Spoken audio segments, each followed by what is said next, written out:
Mohon maaf Pak mengganggu waktunya sebentar. Kami dari siswa SMK Indonesia ingin mewawancarai Bapak.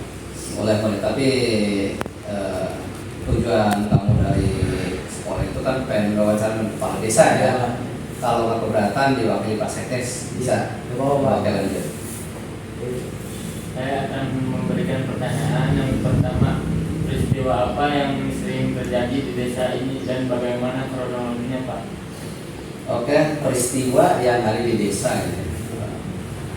Menurut perjalanan pemerintahan ya pasti semua desa itu ada ya peristiwa, ada yang besar ada yang kecil ya. Pasti itu semua desa ada. Nggak menutupi di Pinasari juga ada. Ya. Kadang-kadang alhamdulillah udah 3 tahun sekarang ini kalau peristiwa besar ada. Paling peristiwa kecil dilintasi anak-anak remaja, kenakalan remaja terutama ya. Maka Bapak kasih tahu ke kalian, nasihati kalian anak-anak remaja, ketika belajar itu sungguh-sungguh belajar ya, jangan sampai di sekolah menularkan hal-hal yang tidak baik. Itu nasihat dari Bapak. Itu kenakalan remaja terutama deh, masih ada lintas gitu, bukan anak pribumi, lintas lewat dengan kesenangan kadang-kadang apa itu namanya itu perpisahan ya, perpisahan lewat ke Pinasari malah ribut di Pinasari. Jangan sampai ya, jangan sampai nanti kalau kamu selesai sekolah, tamat sekolah, jangan sampai arogan seperti itu. Bapak juga dulu punya anak di Domas sama, udah 2 tahun sekarang kuliah di Bandung ya sama, mencerminkan pada anak agar sekolah baik-baik. Ternyata anak Bapak juga dari Domas loh, nggak ada arogansi. Sekarang di Bandung. Oke, ada lagi peristiwa kecil ya, peristiwa kecil. Di belakangnya ada sih, dalam 1 tahun ini ada curanmor. Kalau nggak salah 2 ya, 2 curanmor. Itu nggak menutupi kemungkinan ya, semua desa pasti ada. Bahkan desa lain lebih besar kita dalam menyikapi curanmor juga antisipasinya timbul dari masyarakat juga, apalagi kembali lagi ke remaja ya. Sekarang itu pelakunya itu remaja-remaja ya, remaja-remaja yang keluar sekolah cari kerja susah. Jadi kita anak muda harus punya semangat nih, udah ditanamkan dari sekarang. Udah PKL belum? Udah. Itu dari PKL itu menentukan masa depan anak sekolah ya. Jadi kejadian itu ada di pertama kenakalan remaja, yang kedua curanmor yang masih bisa di atas seperti itu.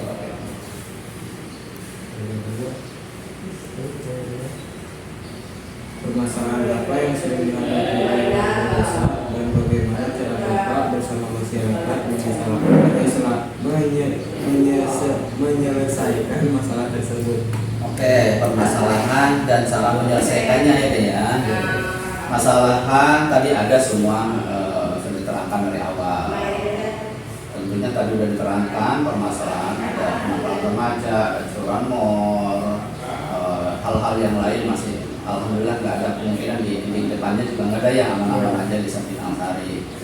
Penyelesaian dari masalah yang ada di desa itu Bapak dengan Pak Kepala Desa tidak lepas dari sendiri loh ya. Bukan dari Pak Lurah, bukan dari Pak Sekdes untuk mengatasinya. Justru semua elemen masyarakat yang harus ikut andil untuk mengamankan desa Pinasari. Dari lembaga desa sendiri ada Linmas gitu ya. Linmas itu bentukan pemerintah desa untuk pengamanan semesta desa, dalam arti juga ada ronda malam ya, masih berjalan di dusun-dusun yang lain.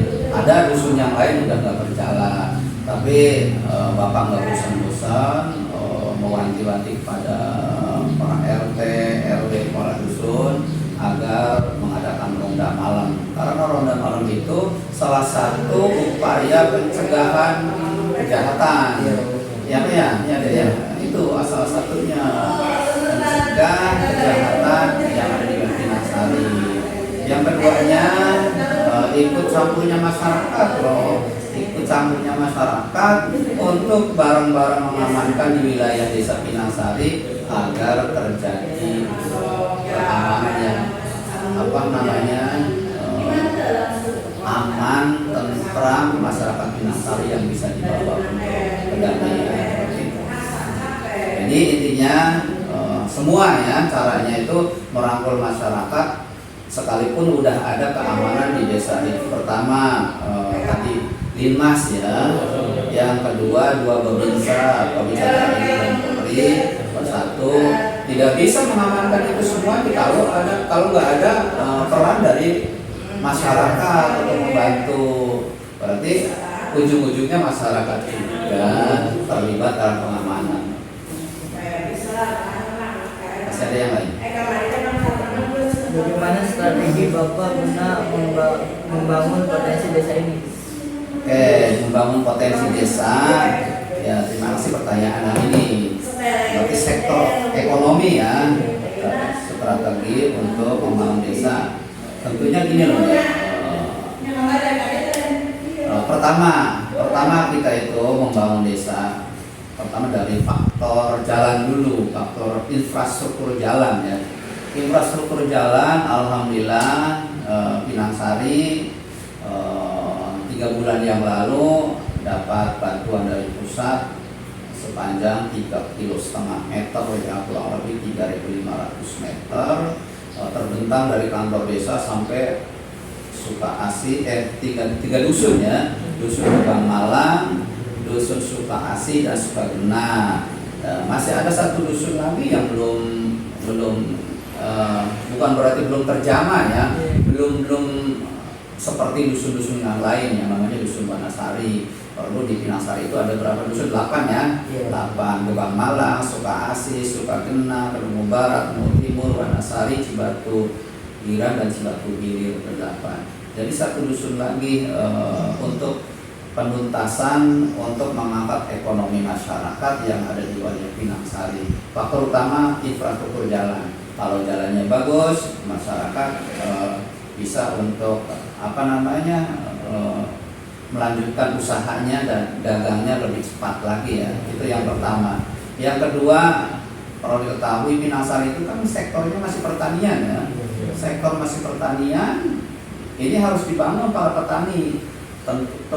Terutama sektor pertanian itu pertama kita awal dari pengairan dulu deh ya. Pengairan itu adalah faktor utama untuk kesuburan para petani. Di antaranya irigasi perlu diperbaiki. Tanpa irigasi nggak diperbaiki, air nggak bakal sampai jatuh ke lahan sawah para petani. Yang kedua, alhamdulillah di setiap dusun udah terbentuk kelompok tani ya, yang namanya kelompok tani, dan kemudian disatukan dalam satu wadah se-Desa Pinangsari namanya Gapoktan. Gapoktan itu gabungan kelompok tani sewilayah Desa Pinangsari. Nah, kalau itu semua udah terjalin, kita akan mengatasi sumber ekonomi di Desa Pinangsari. Mudah-mudahan pengairan lancar, karena sumber pertanian itu adalah dari faktor air. Kadang-kadang air itu sekarang ini udah mulai bulan Mei ya. Kamu harus tahu anak muda itu bulan Mei itu biasanya rawan air. Hujan. Syukur-syukur dibantu hujan ya. Kalau dibantu hujan para petani agak senang juga. Itu pengairan, kelompok tani terjaga, subsidi pemerintah mengalir dengan pupuk yang enggak menghilang gitu ya. Itu pupuk itu faktor harus tepat dalam pemupukan padi. Jadi harus tepat.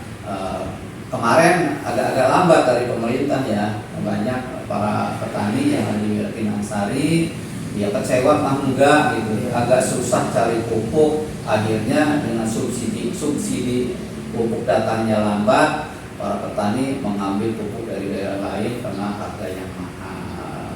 Ya, cara mengatasinya seperti itu ya. Pertama tadi faktor ekonomi jalan bagus, yang kedua sektor pertanian, pengairan irigasi.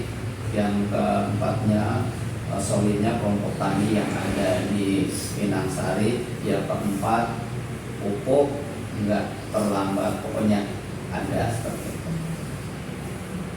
Masih ada yang lain? Ada Pak. Ya, terima kasih dari Bapak Abdul Rasid yang telah menjawab pertanyaan dari teman-teman saya. Sekian dari saya.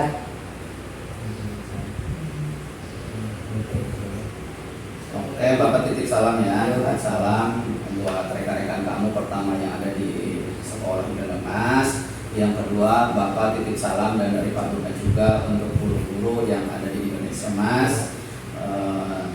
Semoga SMK Indonesia Mas lebih maju, lebih kompeten untuk masa yang akan datang. Salam semuanya ya. Amin.